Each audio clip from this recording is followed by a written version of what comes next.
I'm afraid. Why don't you play us something, baby? Why don't you play us something? Why don't you play us something, baby? Start? I don't feel so good.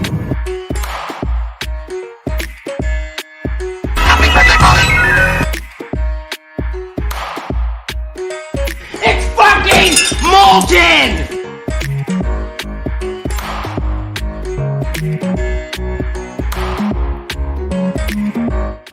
Welcome to the Movie Epidemic podcast. It's day 4 of our Cuff reviews. That's correct. Wow, that's a lot of reviews. Day 4 of 5. We got 2 more of these bad boys on the way. Very exciting. Hell yeah, our favorite festival in the world. Let's try and reiterate that a few times in Yeah, this episode absolutely. so that we don't get banned from their social media. Yeah, so we don't get blacklisted for giving all the movies bad reviews. What are you gonna do? You know, like at the end of the day, we're just Look, we never filter our reviews. Oh, no, never. However, we do want to say that maybe we forgot to say that we love Cuff. Yeah, we do. We actually really do love Calgary. We're both wearing the shirts. If you're on the YouTube, you can see Buck Hollywood LeDuc has got go to that gorilla one. Yeah, there we go. That's the new one. That's the new T-shirt. Fuck. The new tee right there. Fuck, that one's good. I almost wish I would have got that one because I got just like the plain one. If you're watching on the YouTube, you can see I've just got the plain one. I'll move this water out of the way.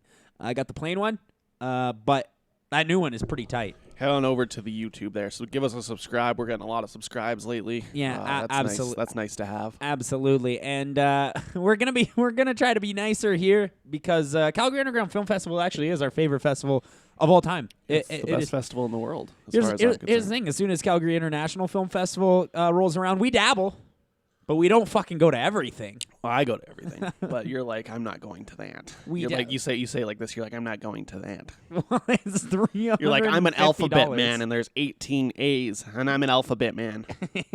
That. It's also like extremely expensive to go to that one, but this one is affordable and it's fun. No, I got a press pass last year, so it was like half price. Ooh, hell which yeah. was still hundreds of dollars. Several $100s. But this one here is affordable. It's fun. We got the early bird passes both years. So it's affordable, it's fun, and there's a bunch of really great movies that, like, at Calgary International Film Festival, everything that you see is going to be wide in like 2 months. Let's not burn our bridges there right now. You know, but Cuff, we love Cuff. And this year they're doing it all online, so we can stream it from our houses. You know what we didn't cover? What's that? Any Cuff on our Patreon. Why don't you tell them about our Patreon there, Oh, Chappie? yeah. At patreon.com/movieepidemic, you can head on over there for only $2 a month. You get an extra podcast every Wednesday. For $3 a month, you get an extra podcast every Wednesday and Friday. The Friday episodes specifically catered to be about Star Trek. Wow. And you have the Star Trek, you have a doctor, you have a Star Trek aficionado, and then you have Buck Hollywood LeDuc, who does, I guess, audio. I don't know. No, I analyze it from like a filmmaking standpoint. From a structure standpoint. Yeah, like I like talk about why these episodes are poorly written. Stuff. And you get Craig D. And then we have riled Craig up. D, who's seen the series 25 times each episode, so he's the expert. And then we have a doctor who explains the science behind everything. So it's actually a really good show. Is the science accurate in Star Trek? I have to know. Sometimes. Usually Usually not. It's crazy. All right, let's talk about Calgary Underground Film Festival. Absolutely. Hey, Pocket Spot 5000. Really quick. I really don't want to fuck around with you too much. Hey, Chadley. We're talking about 5 movies. You accidentally switched me onto slow mode today. Oh, goddamn. So it's going to take me a while to get through everything. No, this bit has to end right now because I don't have time for this. We're talking about 5 fucking movies on this episode. Yeah, I'm sure you don't have time for this today because you accidentally. Why would you put me on slow mode? On accessory mode. I'm on accessory mode right now. Can I power you down or how? We've got 2 movies from the drive-in, the Cuff drive-in. One is called Synchronic. One is Jay Baruchel's film called Random Acts of Violence. We also have some other films. We got a couple docs. One's called Narrowsburg. Mm-hmm. We've also got one called $5 at the Door. The story of Crooks and Rolls. Podcast Bot 5000. Why do you sound exactly like Buck Hollywood Leduc all of a sudden? I don't sound like anybody. What do you mean? What's I'm the last I'm my one? own person. What's the last one? I'm trying to find it. Oh, it's called Nobody. All right, I'm just gonna do your job for you. Get the fuck out of here. Well, hold on. I gotta just rattle my bones away because you put me onto accessory mode. All right, let's talk about Synchronic. Bye. Okay, bye. Let's talk about Synchronic, but let's talk about the actual drive-through experience as well. So for a couple of the movies, because they couldn't do it all in theaters, they did drive-in events at Big Rock Brewery. That's a lot of fun. They bought one of those inflatable. It's like one of those ones that you show movies at the park with. Yeah, absolutely. Movies at the park, and they got a projector for off Amazon, I think, probably. And It was a little better than that. yeah. So we rolled up to the drive-in. Probably it was packed. Like it was packed. It was sold Pretty out. busy, yeah. Yeah, it was really Well, sold out. to be fair, there is only like 30 to 40 spots. Yeah, but Maybe like, less. but also we showed up like 40 minutes before the movie was supposed to start, and we were still like kind of farther back. Not like crazy far back, but kind of farther back. There's a picture on our Instagram if you want to see our exact absolutely. location. Absolutely. If you go over to instagram.com/movie epidemic. It was a little bit like from that angle, it was a little bit hard to see. And the problem with Not so bad, but it it's wasn't too bad. It's more like because it gets dark at fucking 10:30 because it's the dog days of summer right now. Yeah, because it gets dark at 10:30, but the movie starts at 10:10 because they gotta do the intros, which were awesome. By the way, I actually really like the intros for this one with Brennan Tilley. Sure. And what I did not like though is they were asking people to honk instead of clap. I hate when people honk, dude. Too loud, super loud. Didn't I like live it. on a busy street, dude. That gives me fucking PTSD when someone honks. Didn't do it. We did not do it, but people were doing it. And Brendan Tilley, yeah, he introduced the movie, and like because it was live, it just felt like more raw and authentic than it has, like when it's like when it's him, just like the video of him just sitting in the globe. That's fun too, and it's the only other option for the online stuff. But I prefer it when it's live because it feels like you're kind of a part of it rather than just watching like a YouTube video or like a movie on Google Play or something like that. So that was great. And then we got right into the movie, Synchronic. Now, here's the thing about Synchronic. I think I'd like to see this movie again on my TV. Yeah, I'd love to see this on a screen. I think it's good, but it's a little weird, but that's okay, I guess. Yeah, absolutely. And they had it on a radio station as well, like the audio, so we could crank it, and we did. We listened to it. Yeah, you pretty hated having that as the option. Hey, I did. Yeah, no, I didn't. I didn't like it, but I was worried my car was gonna die. Yeah, but you're just a nervous man generally. Yeah. Though, right? Well, I had to come. Well, I had to come and pick you up because you crashed your car into a cop Aren't car. you a nervous man? You though? T-boned a cop car and fucking rode off your car. So, maybe I did. Maybe I didn't do that. I don't know what happened. so I had to come and pick you up. So we had to because I was just gonna go by myself, just by my lonesome. Yeah. That would have been fun. I saw that one guy that we see at all the festivals by himself rolling up. Yeah, me too. Good for him. The guy who sits in the front row every time. Yeah, dude. I remember we were talking to him last cuff, and we were like, we saw 22 movies. He's like, got you beat 26. I was like, how's that even fucking possible? He's like, well, if you count the talks, and we're like, we don't count the talks. Not movie. No, we don't. That's not movie. We have actually seen as many movies as you have because we were at all the same ones. Yeah, he is always there, and I like it. So let's talk about Synchronic. So this is a movie by these two filmmakers I really like, Justin Benson and Aaron Moorhead. What was that last one that they made? The last one they made was called The Endless, but before that was called Spring. Spring, yeah. That's that one played at Cuff a few years ago. Yeah, it was like 2015. Yeah, Cuff? around that I think. 2014 maybe, 2013. A while ago. A while back. Played a while back. That was a cool one where like this dude goes on vacation to Italy and falls in love with a fucking gargoyle or some shit. It sounds like Border. And then The Endless was cool. That one came out like 2 years ago. It was like about this weird cult that it was also like a time travel type thing. Yeah, it's like a weird it was sci-fi. kind of similar to this, and that one actually crosses over with their first movie, Resolution, where it was like these two guys in a cabin and they also go through a time loop. So it was like the same time loop. So I wonder if this is maybe part of connects somehow. It's like the Synchroniverse. The Synchroniverse, dude. Hell yeah. So essentially, this movie is really crazy because you have these two guys played by Anthony Mackie and Jamie Dornan. Good cast, I guess. Good cast, yeah, good gets, I would say. I'm not gonna say good cast. Good gets. I'm gonna that's say true. good gets. Those are names. Those are names to get in your movie. You can toss them both on the poster and say that they're in the movie. And essentially, what happens is that Jamie Dornan's daughter goes missing after taking weird drugs at a party. And then Anthony Mackie finds out that these weird drugs actually alter your brain in a way that forces you to travel through time based on your geographical location. Sure. Yeah, that's like all like this is like a smart movie for like dumb people, I think, because like there's points where he just randomly runs into the doctor that created the Synchronic drug and explains all the exposition of what it is. Yeah. The weirdest part about it is that he runs into the doctor in his own house. He rolls up. Yeah. He's like, what are you doing in my house? He's like, I'm the doctor. I'm the doctor. I'm here to explain hey, I'm your everything. doctor. I'm your doctor. I'm your doctor. I'm here to explain everything. I'm just sitting in your guest room because closet. There's so many times where I'm like, I get it. You don't have to explain that part. Explain the other parts. Yeah. And it was like the whole first act is Anthony Mackie has cancer and is like his. Yeah, it's sort of human interest in the first bit. But his like pineal gland is different than adults because it hasn't calcified or whatever. Yeah. And I'm like, okay, now that you've explained that, I know that is why he can take the drug and not die from it. I get it. Mm-hmm.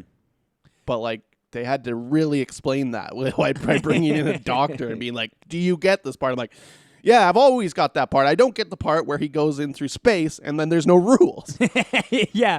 Here's the thing that I do that I do like. I love the concept here. The idea that there's a drug that makes you time travel because Sure. it warps the way your brain perceives time. Interesting. Cool Cool idea. I'm into it. But as Anthony Mackie starts doing tests with this drug to go back in time and all this fun stuff, he keeps writing down all these different discoveries. He keeps calling them discoveries and the rules. And it never explains how all these rules work in conjunction with each other. So, Or maybe it did and I couldn't see. but so later in the film, when the climax happens and they're like, we're going to use the drug to go back in time and save your daughter, it does feel like they're making up the new rules as they went along. Because they're like, you have to get back to the boulder. And it's like, when was that ever a rule? Why would they have to go? What? Why would that be a thing at all? Why? Because at first, it was like, if you're touching somebody when you go forward in time, they'll come with you. Well, yeah, because he does a little test with his dog, and the dog dies. And I think that probably reminds you of work a lot. In classic Cuff fashion, yes, the dog dies. Why would the love dog it. be alive? Yeah. It doesn't make sense. Yeah. If you're sending it, here's what I'm gonna say to any upcoming filmmakers: put a dead dog in that fucking thing and send it to Cuff, and They'll play it. You're in, dude. Here's the thing. Every time I'm watching a Cuff movie and a dog rolls up, I turn to you and I'm like, oh no. But yes, so of course the dog dies in this movie. Dog always dies in a Cuff movie. And yeah, so he does that test, and the whole idea is that he can bring the dog back without the dog having to take the drug, but he has to be touching the dog to bring it forward in time. But then later does he have to be on the couch though? Yeah, which is the boulder, right? I guess maybe that must be what it is. But why is the touching? What does the touching have to do with anything? Because that didn't work at the end. But then what does the couch have to do with anything? The couch didn't take the drug. This is the weird thing to me, right? Or maybe the couch also traveled back in time because he was touching it. That must be it. I think I just figured it out. I think I just got it. I think he had to be touching the. But when he goes to the Ice Age, there's he doesn't bring anything. Well, he's touching a caveman, dude. He's touching a caveman. He's jerking off a caveman. And that was the one part of this movie where I'm like, oh, I don't think I like this very much because. This movie is very interesting and unique, and he goes back in time to all these different periods. When he's in the Nazi period and he's getting chased by the Nazis, that's fun. The caveman one is a little silly, and here's why. That really crazy fake beard the caveman is wearing. It looks like the caveman is wearing a Spirit Halloween caveman costume. It did look like a pretty weird looking caveman. Yeah, he might as well have just come up to him and been like, it looked ooga booga, ooga booga. It was very silly. The caveman from that Geico commercial with Nick Kroll.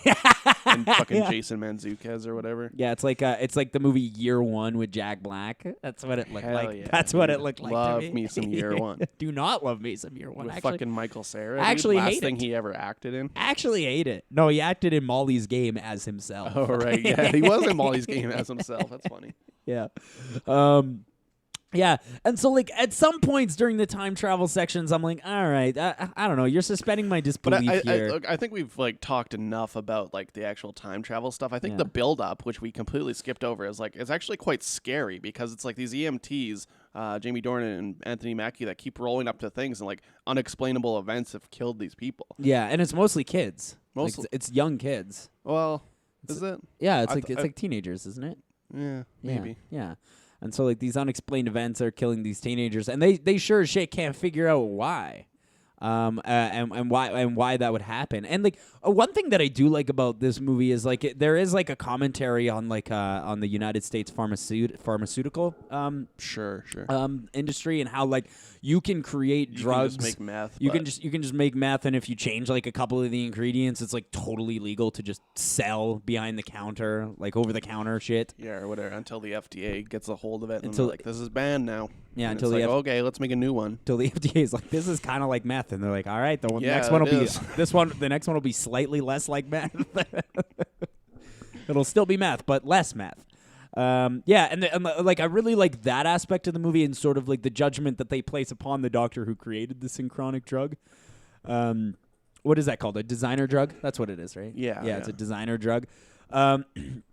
But then they Like ju- that synthetic marijuana that people were jumping out of windows with. Remember that shit? hell yeah, that was good though. That was good actually. But what the thing that drives this movie is that Anthony Mackie is really fucking good. Yeah, Anthony Mackie is so fucking good. He's incredibly emotional and raw in this movie, and that's where I think the disconnect is for me, is because while Anthony Mackie is so fucking good, standing next to Jamie Dornan, holy shit, Jamie Dornan is not good at acting. He's not like Jamie Dornan is like being made a fool of over here, just standing and acting next to Anthony Mackie. It is. He certainly was outclassed in this movie. Absolutely. And like I was sort of under the impression, or at the very least I was under the hope that Jamie Dornan was kind of Robert Pattinson'd. You know, like where he's like, he did those 50 Shades movie, but he's bad in those, but let's not judge him on that yet. Right. Because then Robert Pattinson turned out to be the best fucking actor in That the is world. true. He's very good. And then here we have Jamie Dornan, and we're like, let's see what he can cook up with an actual movie. Turns out it's not that good. Turns out he just isn't very good at acting. He's just handsome. Yeah, that can happen. I've heard. Just a good-looking, handsome guy.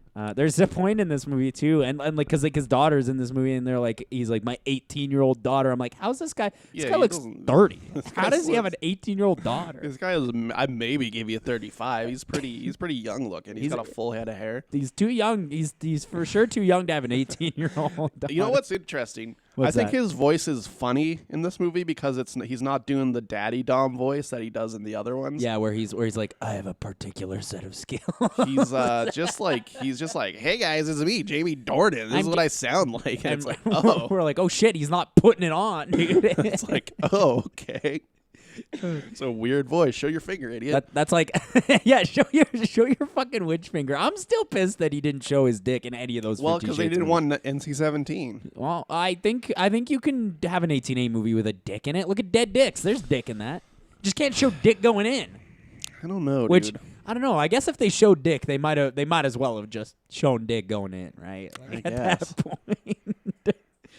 I do think it's cowardly that they made a 50 Shades movie and didn't show a dick at all. I think that's cowardly. I think it's cowardly that they made a 50 Shades movie and didn't just make it porn. Like, to be honest, I know it would sell less, but like just make it porn. Like at that point, yeah, this movie is like pretty good. I want to say, but I just feel like there is just like so many gaps in the understanding of this movie. Sure. And like there's an imbalance on what it is they're trying to focus on. The thing about these guys, Justin and Aaron, is they have like super great ideas for movies. I agree. And like every time I see one of their movies, I'm like, oh, that's almost a masterpiece, because it's like they're like so close to getting everything right, but just like miss it by a little bit. Do due to budgetary reasons or whatever. Yeah. I would love to have seen this a bit more fleshed out. And I do really want to see it again because watching it at the drive-thru, it's not quite the same experience as like watching a movie at home or watching a movie in a theater. Yeah, I definitely need to see it again for sure. I think I do want to see this again. I think it's coming out on VOD later. I think like in the winter. So maybe you know what, we'll do a round 2 review. Maybe. Yeah, maybe we'll do a round 2 review because what I saw I liked a lot. It was just confusing because I couldn't fucking see anything. Yeah, but for the time being, 3 stars on the Chetsky scale for that one. 3 stars. 3 stars, a good film. What are we talking about next, Buck? Well, let's see. We got Narrowsburg. Narrowsburg. Oh, so this one is a documentary. Hell yeah. And it's about the small hamlet of Narrowsburg in upstate New York. Hell yeah, upstate New York. I love upstate New York, dude. Now I'm yellow. Yeah, you are. Yeah, I don't know. You're looking like shit today. This camera's The fucked camera. up. So it's about this small town in upstate New York where this like small time actor who had like a couple of film roles decided to move there. He kept saying analyze this. Yeah, so they much. showed a million clips from the movie Analyze This because he was in it and they talked about it so much. He had a role in the movie Analyze This, and he was in a couple other gangster movies. And so essentially what they end up doing is they move to this small town and they're like, we're going to put you on the map. We're going to put you on the map. We're gonna start a Narrowsburg International Independent Film Festival in this town of like what? It was like 1,000 people maybe? Yeah, I think they said it was like 4,000 or something. Yeah, like it's a very small town. He's like, we're going to do that. And then we're going to write and produce a Hollywood film set and shot in Narrowsburg. Hell yeah.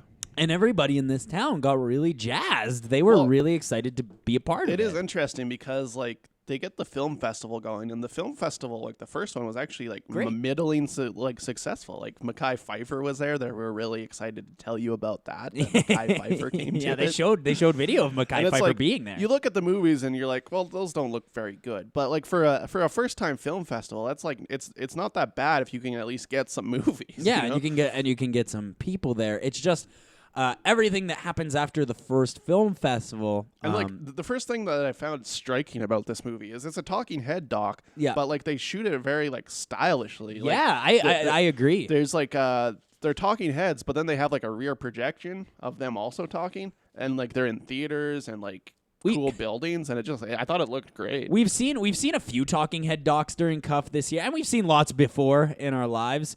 But it's always refreshing when a talking head doc can be edited properly and like actually look like a movie. Yeah. Because another great example of this is what was that movie called about the guy who he lost his memory and then his brother was trying to tell him Tell Me Who I Am. Tell Me Who I Am. Yeah. Like it's very similar to that where it's like it is a talking head doc, but the way that they edit everything and the way they make sure that the interviews look interesting. Right. That's what's so important about this one is that the interviews actually look interesting. I hate when they just like slap a camera down in front of their couch and don't frame it or anything. Oh, you mean like have a good trip? Yeah, I'm specifically talking about Sting and have a good trip where you couldn't see half of his fucking forehead. Yeah, absolutely. And they have like projections of the people's faces in the background on this movie. Yeah. It looks awesome. It's a great looking movie. But it's also very refreshing to me when a filmmaker knows how to pace a documentary because that's a tough thing to do. And considering this is like there isn't like that much content here. It's like a guy did a con and like maybe his wife did also the con. Yeah, and then they fucked off.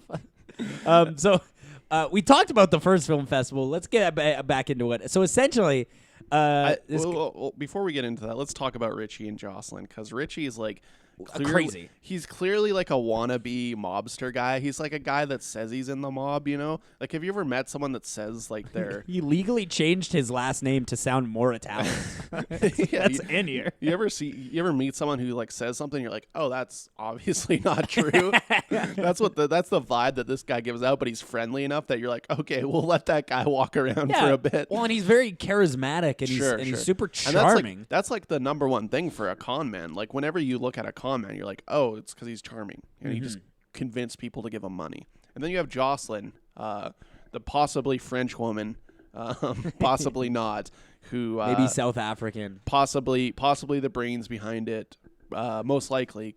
We'll talk about that at the end. It sounds like with the amount of evidence that is brought forward. That's what I do like about this film is that this movie doesn't really have a bias. They're like, we're gonna show you some shitty stuff some shitty people did, and then you can figure it out from there. Right.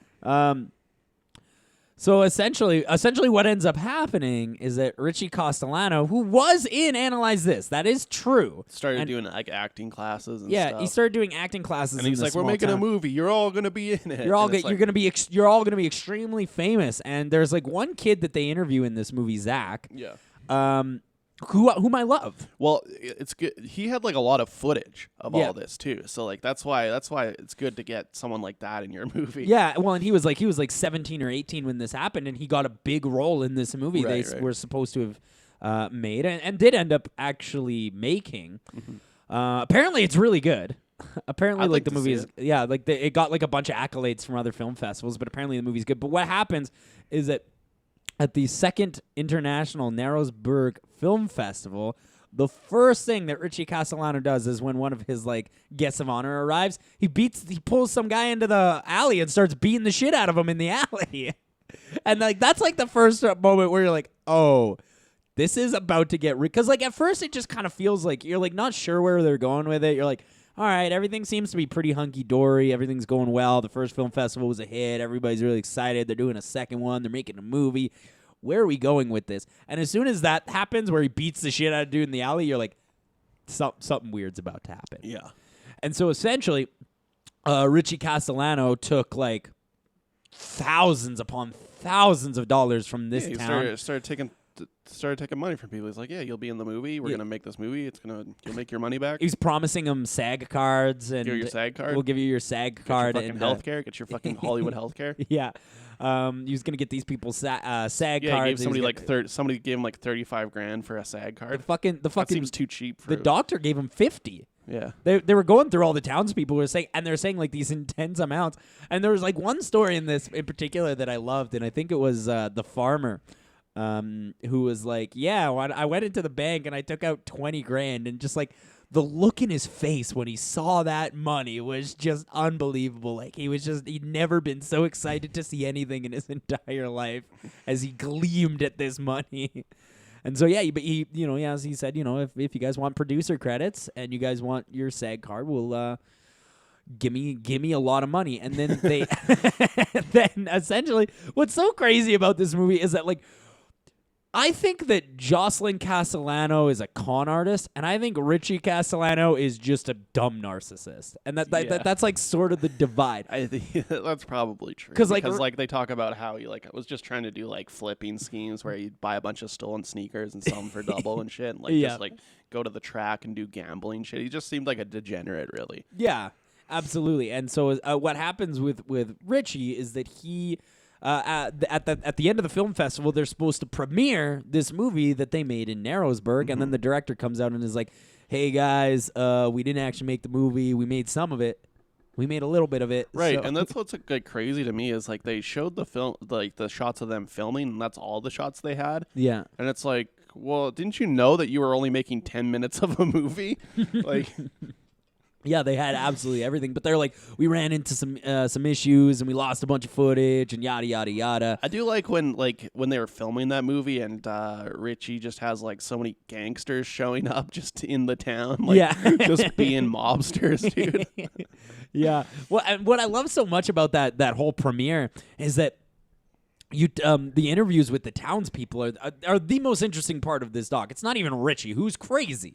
Really fun to watch because they actually got him, dude. I can't believe they got him for this movie, like to interview him. I don't. If somebody was making a movie about this, I think I Yeah, might it's like not that show fucking, my face. It's like that Hulu Firefest doc when they got the fucking guy. Yeah, they got the fucking what is it? The Funny or Die guys or what's that website that helped out with the Firefest? I don't remember. You fuck Jerry or Fuck whatever. Jerry, yeah, that's right. Fuckjerry.com.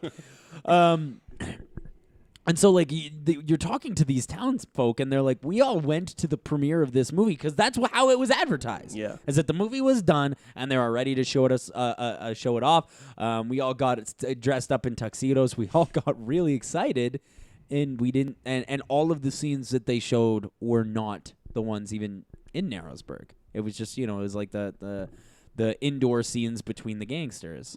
And this sparked like a riot. And like, especially like there's the interview with Zach where he's talking about, because Zach was supposed to play one of the main characters, and they filmed all his scenes, and he wasn't in this 10 minutes of footage at all.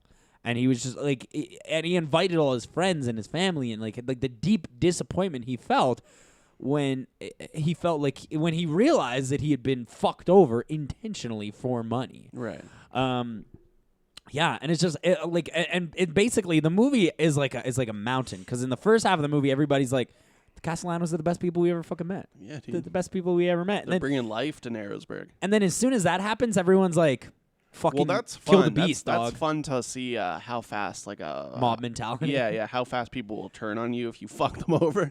Well, and Jocelyn is even like, if you're successful, people will want to be your friends, and if you're not, they won't want to be your friends. Oh, okay, but that's not really what happened there, Jocelyn. You fucked them over for money. Well, yeah, let's talk about Jocelyn now. So Because Jocelyn is the real crook. Right. For sure. Richie is just kind of a dumb narcissist who is... Right. Because one of my favorite interviews is when they were like, hey, actually, my favorite interview of the movie is when they're like, hey, Richie, what do you have to say about when you only aired 10 minutes in the movie? He's like, we played the whole thing. I saw the full movie. I don't know what you're talking about. I don't know what you're talking. And then he gets in her face. He's like, do you know what you're talking about? Because I saw the whole movie. Very mobby. That's very mob. Yeah. Mob style. But Jocelyn, oh man, is she ever interesting? And I don't want to give too much away, because this is an interesting doc that I think people should see. Oh, we've already given all of it away. Well, there's not a lot of content here, but it's a very good movie, and it's a very well made doc. But essentially, Jocelyn. It is revealed later in the film that this is like not the first or last time that she threw film festivals and fucked people over for money. Yeah.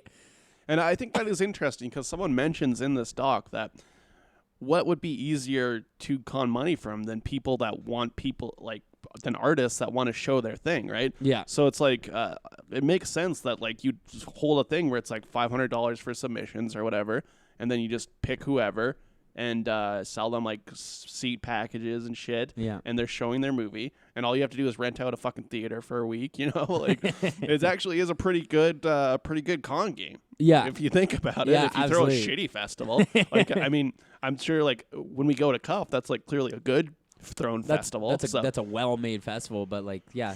Niff, on the other hand, not into that. Yeah, fucking Jocelyn might have been running that one. Yeah, Niff was run by Jocelyn. Dog. But then she's changing her name all the time. And my second favorite interview of this whole thing is when they're like, "Hey, can you tell us about what happened in Narrowsburg?" And she was like, "That was not me. I can't talk about this. I'm not allowed to be here. I think that you've got your people crossed. That was some person named Jocelyn, and my name is not Jocelyn." Yeah. Yeah. This movie it's crazy. It's a crazy fun watch. It's a ride, and it's like not even really about that much, but it is a fun ride. It's a really fun ride. It's kind of like It's a Small World. It's like you're just kind of there for it, and it's happening very slowly around you, and you're fully understanding it, but there's not much more to it than that, It's just kind of happening around you, and it's fun. I like this one a lot, actually. 4 stars on the Chadsky scale. 4 stars. 4 stars on the Chadsky scale. What is up next, boys? $5 at the door. Uh-oh. We just got unblocked by Calgary Underground Film Festival's social media, and we're about to get blocked again. What the actual fuck is this one? What's this? I don't want to make this lady cry. What's her name? Kristen Kolosky? Kristen Kolosky, that's correct. Yeah. Okay, First of all, Thunder Bay, been there for a layover. Worst place in the world. I was only there for like half an hour. I've never been there, but my girlfriend was like, I was watching this movie. She's like, "You ever been to Thunder Bay?" And I was like, "No, I haven't." She was like, "Sucks." Worst place in the world. Sucks. Worst place in the world. But that's kind of what this doc is also about. Like, they don't hide that Thunder Bay sucks. Well, yes. But it is funny that like that's the only thing they got going for them in the doc. They're like, our place was successful because there's nothing else going on here. It's so funny that even the bands are clowning the documentary. They're like, why are you even asking questions? It was successful because there's nothing in between Winnipeg and Toronto. There's nothing. Yeah. Which, oh man. Stop saying that. That's the whole point of this documentary, is that it's supposed to be like for touring bands. The idea was they opened it up in Thunder Bay so that they would have a place to play a show between Toronto and Winnipeg, so you didn't have to drive that in one day. know. We know. But they say it 10,000 fucking times in this movie. Because that's the only point they're trying to make, Yeah, which is crazy. Yeah. And now, this is like, to me, this is the biggest sin of all. This is a movie about music that doesn't have a score. Not at all. It's so crazy that when they were interviewing, my girlfriend walked in and she's like, "Did the guy die?" And I'm like, "No, that's the guy." And it's like it felt like they were doing a memorial for Frank, dude. Yeah, a memorial that would play at his funeral and nowhere else, because that's not a film.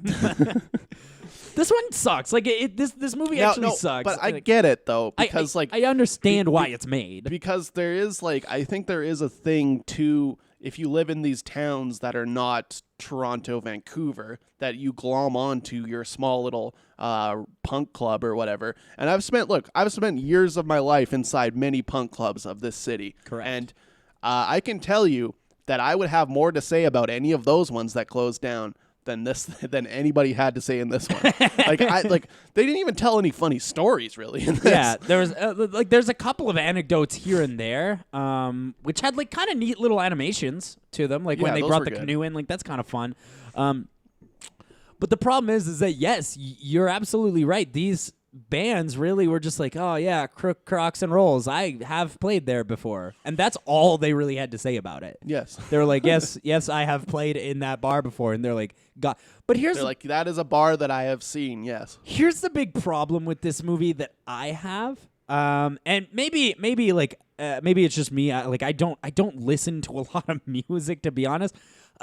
Is that they kept name dropping all these bands that I've never fucking heard of, and they're like as if I'm supposed to give a shit. Like, I don't think that's the point. I think it's just the point that like a lot of Different interesting indie bands from Canada and Yeah. the States played there. all these fucking crazy bands with these fucking sentences for titles. Dude, Fuck. you know it's a shitty punk band if they got a sentence. Yeah, for a title. yeah. The title is like "Aces in the Hole in the Back Room," and it's like, why is your fucking band title so long? Dude, one time I heard a band called "You Can't Ride the Bus When You're Dead," and I'm like, that's too many words. And then they just started doing spoken word over shreddy metal. And I'm like, this is the worst thing I've ever seen. I hope they're not listening. They're local. My big problem with this is that Crooks and Rolls, they illustrate what this club was like and what this dive was like and how like it inspired people and people love to go there. And to be honest, doesn't sound that much different from any other fucking dive bar I've ever been to in my entire life. It just seemed like a dive bar. Yeah. A shitty dive bar. It's like I can throw a fucking arrow at. I can throw a dart at 15 clubs around here that are exactly like that. Yeah.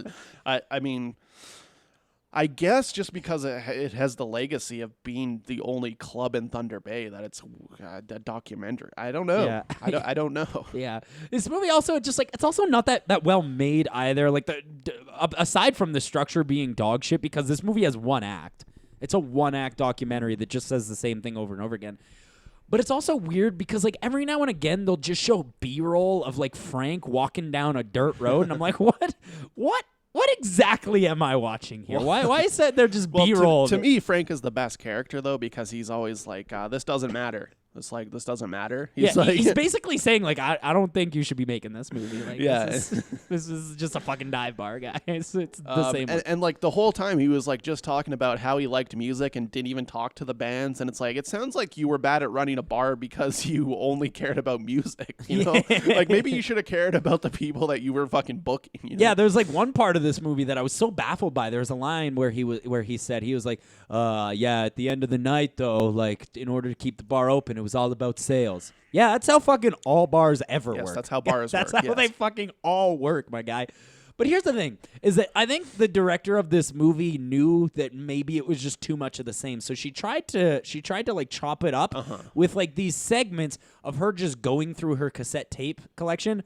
I don't give a fuck. Well, I'd rather look at a Bionicle collection, to be honest. Like at this point, I think maybe that's the problem though, is it's like so personal to someone. Like I think this would probably be good if you played it in Thunder Bay to people that actually went to this place. And I get that like it's it can relate to people that also did this, but this is like also how I grew up, was going to fucking all these places. These shitty punk dives. Every weekend. Me and Drew used to go there every weekend. Yeah, for, I've been to my years. I've been to my fair share too, but like I'm not gonna make a movie about it because it's not. I get it. Like, it's like you find your identity in these places, and that's the point of this movie. But I just don't know that that's a movie. You know? No, and I agree Because I agree that these places exist and they need to exist for artists to like especially in a place, especially in these small towns in Canada where like all there is to do is truly play hockey or go outside and shit. And if you're like a weirdo fringe person, there needs to be these places for you to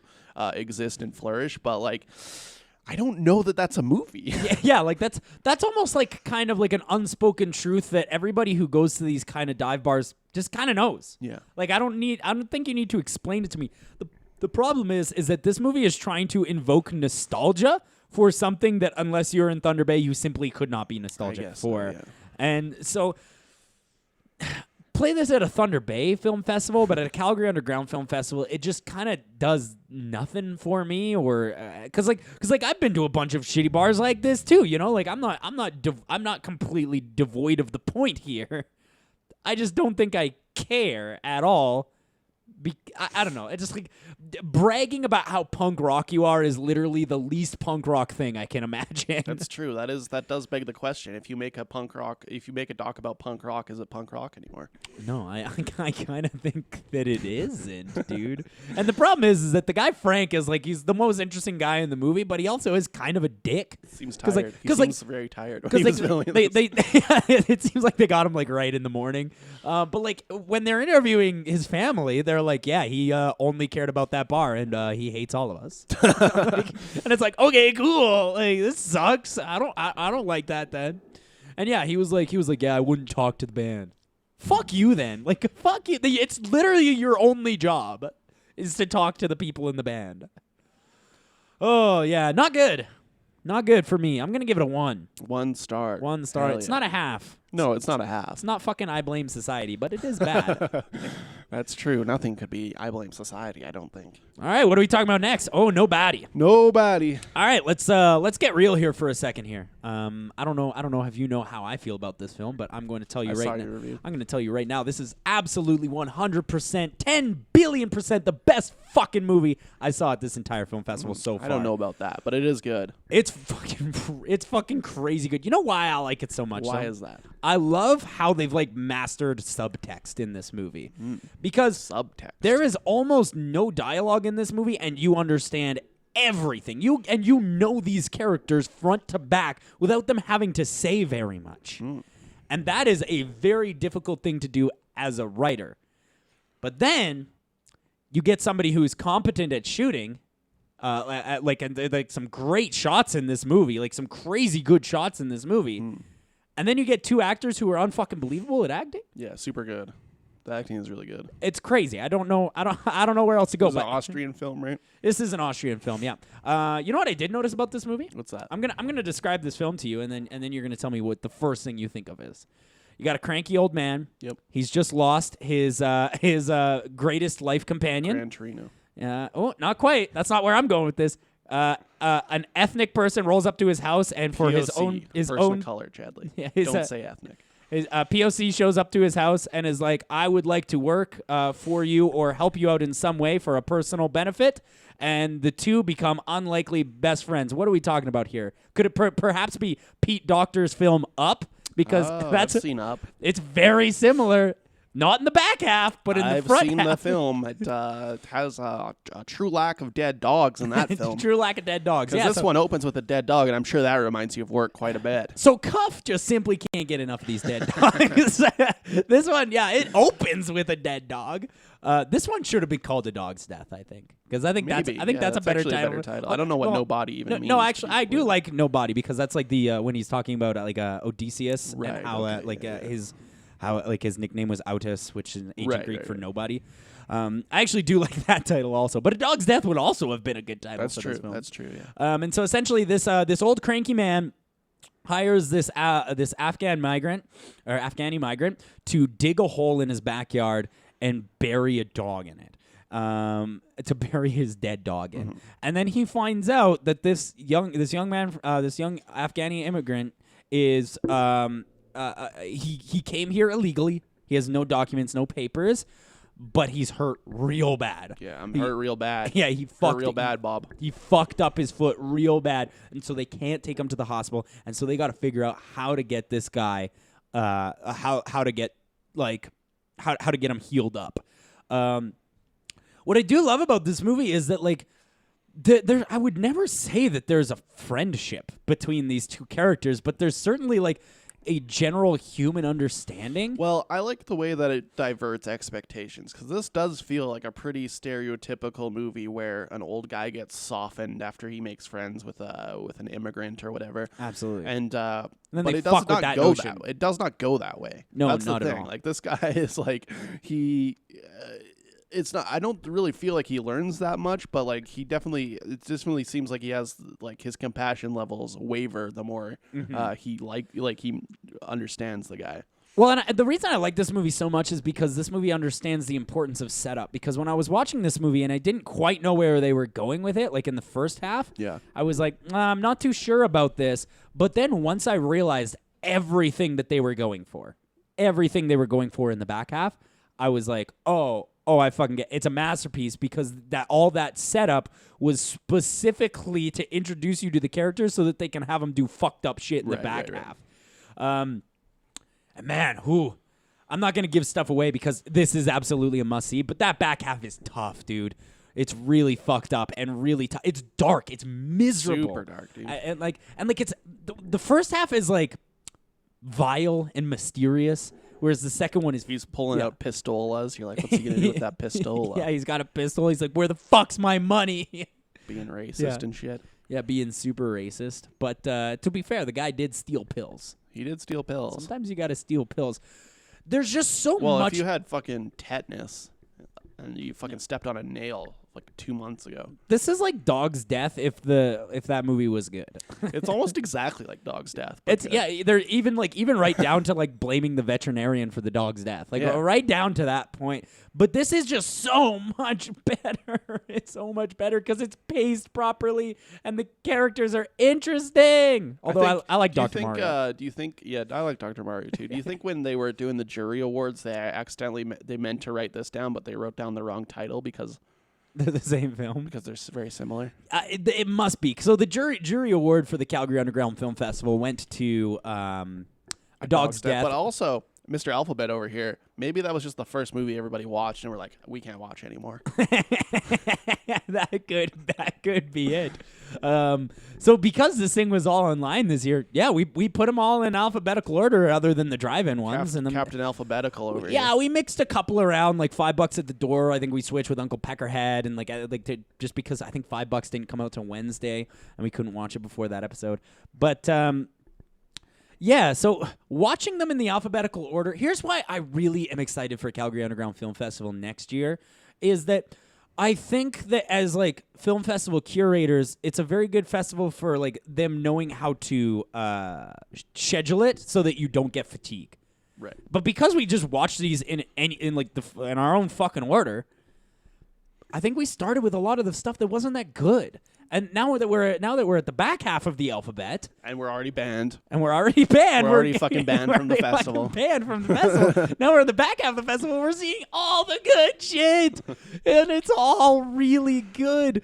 And so A Dog's Death won the jury award for best film, and I that one confuses me a little bit because or best narrative. Fine, it's okay. We famously gave it 2 stars each. Yeah, well, 2 stars not that. It's 2 not stars that nothing bad. to sneeze at. Yeah, it's hard to make a movie, dude. But it's not as good as this or Uncle Peckerhead. They gave Uncle Peckerhead the runner-up award, and I'm like, no. Just give that one the winner. Fuck. Or even Synchronic is better than A Dog's Death, I think. But if I were on the jury, of all the movies I've seen so far, this would be the jury award. This would for be your me. jury award winner, hey? This would be my jury award winner, dude. I fucking love this movie. Well, it does have a great dynamic, and it's just like an old man doing assaults. Well, and the last 10 minutes is the most. Yeah, That's probably the it's most horrific, dude. I've paid attention to any movie. Dude, I almost threw up the first time I saw his foot. Yeah, yeah, it's gross, dude. It's really fucked up. And like the last shot of this movie is like I remember the movie ended, and Good thing they dug a hole, hey? yeah, the movie ended. It went to black and said directed by, and my girlfriend who was asleep woke up because I went, holy shit. I could not fucking believe that's how they ended it, and I was so happy. I love this movie. It truly is the number one takeaway. And finally, I'm super happy to finally give a 5-star to a movie this fest. This is the first 5-star cuff. I love I'm going this to give one. it 4 stars on the Chadsky scale. Very God good. bless you. Fucking good. This is my first 5, dude. Probably the only one. I don't know. We'll see how that Little Zombies movie is. That might be good. That could be a 5. That could be good. This movie is fucking incredible. If you get the chance to see it, absolutely do. It's 85 minutes. So it doesn't mess with your time, but be ready to be super miserable. Yeah, it's dreary. God damn it. God damn it. I gave another super fucking dreary, miserable piece of shit a 5-star. Fuck.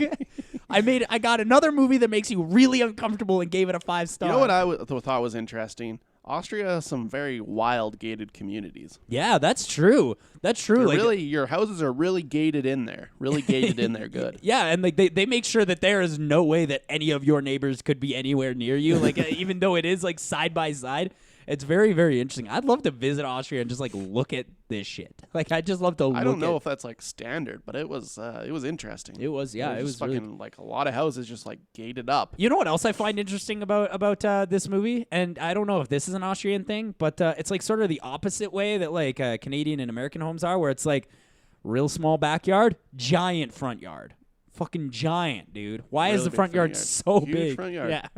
What are you doing out there? Why do you want people to see you? Yeah, I don't know. I don't want people to see me. I want to hide. No. I want to hide on my balcony, dude. And then Front leap yards off it. might as well be useless, in my opinion. You might as well just have a road there. Yeah, front yards What are the fuck you good doing for in a running front through the road? sprinkler, I dog. literally, my parents' house has a giant front yard. You know how much time I spend in that front yard? None. 0. Yeah. The fuck would I do there? My dad just cut the grass in it. That's Yeah. what it was for. It was to cut grass in it. Which, if you like to cut grass, I mean, I get it. Well, but he liked it. Did he like it? Yeah, he liked cutting grass. I don't know. I that's the first time I've ever heard of somebody like. Oh no, that's not true. I've heard of people like it cut Hank Hill style, dude, cutting yeah. the grass. Nobody's a 5. Let's head on to last film of the day. Random Acts of Violence. Didn't see it. Buck did not see this. I took my girlfriend Fallon to this Wow, one fucking at the. Govan. Yeah. Out here Govan names. Yeah, hey? didn't mean to. My bad. But I had already said it, so I'm like, at this point, I might as well lean into it. Buck didn't see this one, but my girlfriend came with me, and this one was a little bit crazy because yesterday it started to piss rain. Hell It was yeah. pissing rain. And they were like, we don't know what we're going to do here. We don't know. We don't know what we're going to do. We might cancel it. We might I did not. get that email like 15 minutes because I did have a ticket to this, and they're like, yeah, I guess we're going to do it. Yeah, yeah. And so eventually they did say, like, they're like, yeah, you know what? It looks like we're going to move forward with it. But because I think what happened was that they waited to set up the stuff for like the film, like the screen and the projector and all that stuff. They waited to set that up because they didn't want to set it up just to have to tear it down and have all that work be for nothing. So they must have started setting up late because the doors were supposed to open at 9, but they opened at like 9:40. Just sitting out on the road there. Yeah, so we literally like there was this huge line of cars just in the middle of the road. Outside Big Rock Brewery. Thank God it's in the middle of fucking That's good. nowhere. It's good that it's fucking in the middle of in nowhere. the middle of fucking nowhere. Nobody, dude. Yeah, nobody was out there. But yeah, there was all these cars, and eventually we got in, and man, we got a banging location. Yeah, I saw. For It the was close. second row, right? Yeah, we were second row. We were right up front. But here's the problem: is that they require you to put your car into accessory mode, so that your engine's not running, so it doesn't fucking kill the environment. Yeah, like what we put podcast mod in. Yeah, exactly. But let me tell you something about accessory mode in my car. What's you know, that? You know Turns what? off after a bit, right? No, that wasn't the problem. The problem is, you know what doesn't work in accessory mode? What? Fucking windshield wipers, dog. Ah, I see. So we turned on the car because we were like, fuck it. Like there's no other way to do this. And if they want us to do it another way, we're just not going to happen. So we turned on the car once they fucking walked away and turned on the windshield wiper and just put on our parking brake so that our lights would turn off. But yeah, so that was like the big issue I had. 'Cause we actually asked somebody, I'm like, what should we do here? Because if we turn on the car, we're going to blare our lights into this. Thank God somebody working at Cuff was smarter than us and knew that if you put your parking brake on, it turns off those headlights. Was that same guy? That was some guy named Phil? Shout out to Phil. powerful Phil. Shout out to Phil. And then Phil knows all about cars, apparently. yeah. Phil's a car guy. He's a Cuff guy, but he's also a car guy. I guess. Sometimes you're both. This I've heard one that you could be both. This one was introduced by Cameron. Powerful Cameron. Of Red Letter Day fame. Yeah, of Red Letter Day, Cam McGowan. That's on like some sort of streaming service now, I think. I think so. It's on If you Amazon haven't or seen something. it, it's good. It is good. I would recommend it. And so Cameron introduced the movie, and he did a lot more of the honking thing. He was like, he went through every person who's ever worked for Cuff. He's like, let's get some honks for Brenda, let's get some honks for Brennan, let's get some honks for Phil. I did honk for Phil, by the way. Let's get some honks for Katie, let's get some honks for... He was just naming every person you could possibly imagine who's ever worked for Cuff. And I liked it. To be honest, I liked that those people were getting recognition, but it was loud. Sure. It was loud. And Very I did a little bit of Had honking. I was to put like, your headphones on. I was like, I don't like it, but I'm going to lean into it a bit. Was Jay Baruchel there? Jay Baruchel was not there. However, he did make like an intro video specifically for the Calgary Underground Film Festival. Fun. And he was one of the things he said that I thought was funny, and we'll talk about why in a minute. He's like, "This is a really fucked up movie to see in a car, but that's all right." And so yeah, he was he seemed really excited and to be premiering his movie, and it was really cool. Yeah, it was really cool I think because it's a fun thing maybe in this like weird time where your movies may not even come out at all. yeah, they like, might not get any distribution. that he's gonna premiere at a drive-in. I don't think you can really say that. Even Yeah. if things were normal, you would never say that you premiered at a drive-in. Yeah, and so now Jay, and this was like the I'm not sure if it was the Canadian premiere or the world premiere. It's Canadian. Yeah, I think it was the Canadian. Premiere. Yeah, I think it was the Canadian premiere. So of all the people in Canada who got to see this Canadian film, I was among one of the first, maybe 200, maybe 200 Maybe people 200. who saw this thing.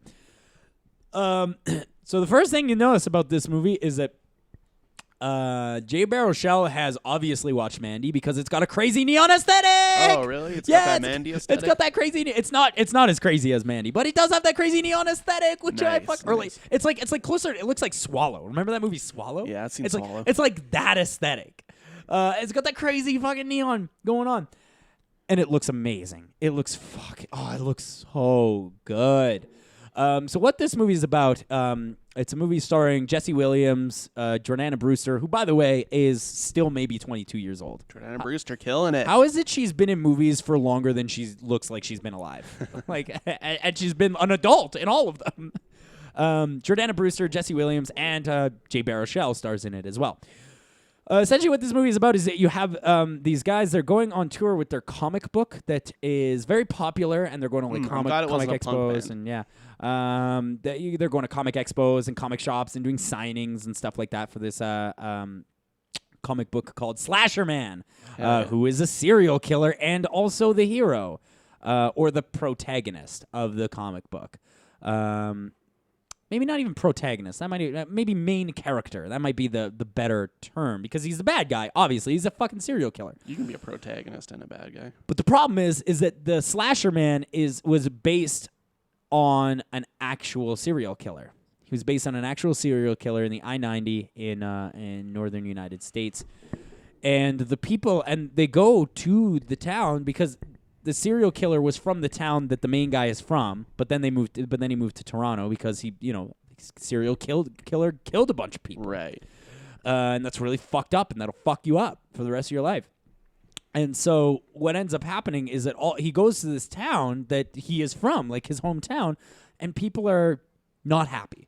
They're not happy with him because they feel that he's exploited something so awful that has happened to them or their loved ones, people that they knew. In order to make money off of tragedy, and to almost there's points in the movie where it feels like they feel that he is glorifying, Right. like serial killers and murderers and things like that, and it's very, very interesting. Yeah. But then of course somebody reads these Slasher Man comics and is like, oh, if this guy's back in town, we're gonna fuck with him. Because what we're going to do is we're going to start recreating the murders that he created in the comic book. Gotcha. Really great concept. But you know what really ties it all together? This is the most fucking violent movie maybe ever.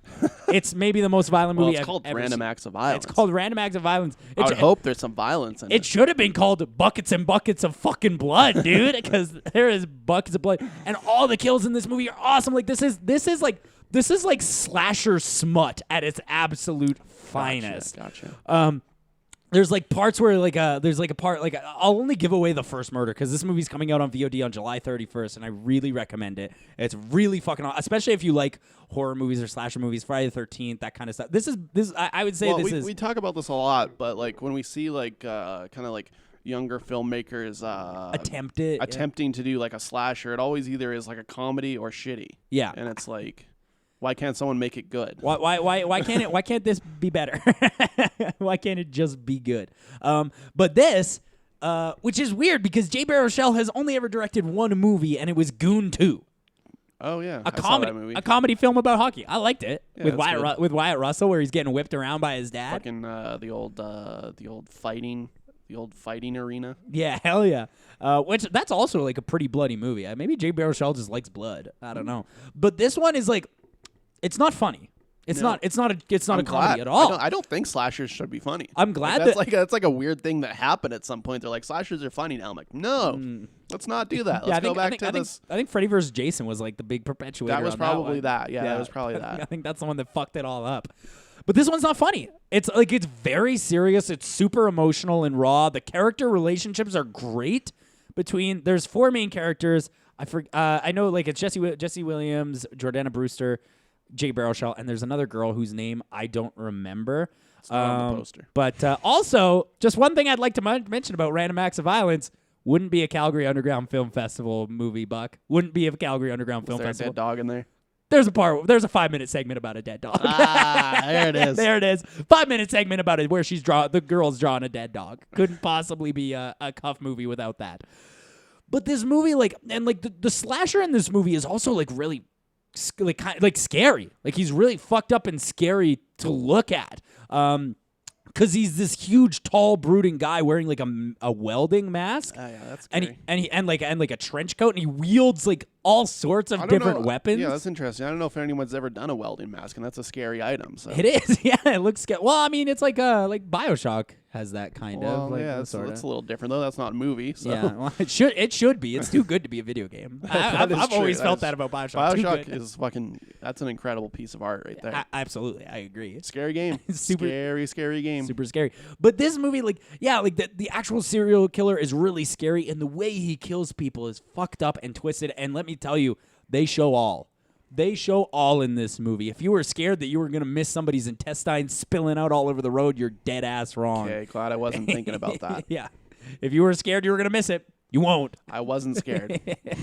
But the thing about this movie that is so crazy to watch it at a drive-in is that a lot of this movie takes place in cars. Like they're driving because the serial killer has like a van that he drives around. I see on the poster there's a van. Yeah, and he follows people in this van. And there's also like one point where one of the characters accidentally veers off the road and they almost run into his van, and the van's coming right at you, and there's a shot and it's just the van coming at you, and I'm in my car and I like grab for the steering wheel. I'm like, oh fuck, and I'm like, oh wait, no, it's a movie. Was Cameron walking around shaking people's cars when shit was happening? Dude, he should have been. Dude, that would have been seems funny. like a Cameron thing too. That would have been funny. Yeah, this movie is just like, it's very visceral too, like to a point where like they give you like little, like they pepper little things into this movie. Like that you're like, I wonder what that's about. I wonder, and when it's finally revealed, you're like, oh, it's fucking brilliant. That's brilliant that's how they brought it all back around to be about the same shit as it was an hour ago, right? But still also completely move forward as a film. Jay Baruchel also wrote this movie, I believe. I think so, yeah. I think he's got a good head on his shoulders, that Jay Baruchel. I think Nice lad. Yeah, I think he's a funny looking guy. I think he's got a funny voice. He's got that weird Canada tattoo. Yeah, he's got that weird Canada tattoo across his nipples. But there's something about him that I think he will be and is currently a great filmmaker. Yeah. I am so excited to see what he has cooked up next because Random Acts of Violence, when it drops on July 31st. Well, I'm excited to watch this on July 31st when it drops on VOD. You have to see it. It's super fucked up. 4 stars on the Chadsky scale. Really liked this one. I'm excited to see it. Now, before we go, if you're listening to this right now, you probably have about 12 hours to go over to CalgaryUndergroundFilm.org and rent Nobody and maybe some other stuff. Nobody. You can check out Uncle Peckerhead also is good. On the next episode, I'll count down like from my top 20 of Calgary Underground Film Festival. Sure, I can do that too. I got a thing. 22 films in this festival, and I'm missing 2 of them, and I think you're missing 2 of them also. I'm missing Dinner in America and Crazy World, and then you're missing Crazy World and I've seen Crazy World. You've seen Crazy World. Okay, you can do top 21 then. Why not? We'll count down our top 20. But I'm not going to tell you what movies we're talking about on the next one because we actually have a guy for that. Hey, Podcast Bot 8000. Whoa, where's the guy? Hey, I was actually under the desk the whole pod. Oh, weird. Okay. Yeah, no, it wasn't weird. It was normal. I was wondering what was licking my toes. I thought it might be the cat, but I guess not. Yeah, it was normal. Don't worry about that. Very normal. On the next episode of Movie Epidemic Podcast, the boys are going to be finishing off the Calgary Underground Film Festival with a doc called Sleazy Lake. Apparently, it's just cuff docs this year. Sleazy Lake. That was like 55 minutes, so we can bang that one out pretty easy. They're also going to be watching This Film Should Not Exist, and that's probably accurate. Don't tell me that. Dude, half of these movies shouldn't exist. Well, that's true. They're also going to be watching probably the best one of the fest, We Are Little Zombies. Who knows, maybe. It's out of Japan, so it's probably good. Great. Looks really weird and great. And then Yummy, I think that's on Shudder right now. You can go watch that. That's probably like some sort of cannibal thing. No, it's a zombie movie. It's a zombie movie, I guess. From Belgium, I think. Apparently it's very good, so... So that's everything that you're going to be able to catch on next episode. And they're going to be doing the wrap-up Calgary Underground Film Festival. That's it, boys. 5 episodes. That's all you get this year. But in 2021, they're going back to 7 episodes for Calgary Underground Film Festival. Thank you, Podcast Bot 8000. Where can they find us on the socials there, Chadley? You guys can check us out on social media at Movie Epidemic on Facebook, Instagram, and Twitter. It's all the same. Mm-hmm. Just look that up, or you can go to movieepidemic.com. It's also all the same content. So yeah, you can go to movieepidemic.com to get to our YouTube, Spotify, Stitcher. Go subscribe to our iTunes. YouTube because we're real close to getting that custom link. Hey, yeah, we want to get that custom link at youtube.com/movieepidemic podcast. Don't go there yet, though. Don't go there yet. It's not available. Don't go there yet. But we're almost there. We're almost there. Apparently, at least 40 people listen to this podcast. Also, want to give a big thank you to everybody at Calgary Underground Film Festival for really putting this on. This was a really difficult task this year, and being able to put it on the way that you guys have has been really like awesome. A month? Yeah. It's pretty crazy. Yeah, it was crazy how quickly you guys put this together. I'm excited to see what we got going on for 2021. But, yeah, thank you guys so much, and we'll see you guys on the final episode.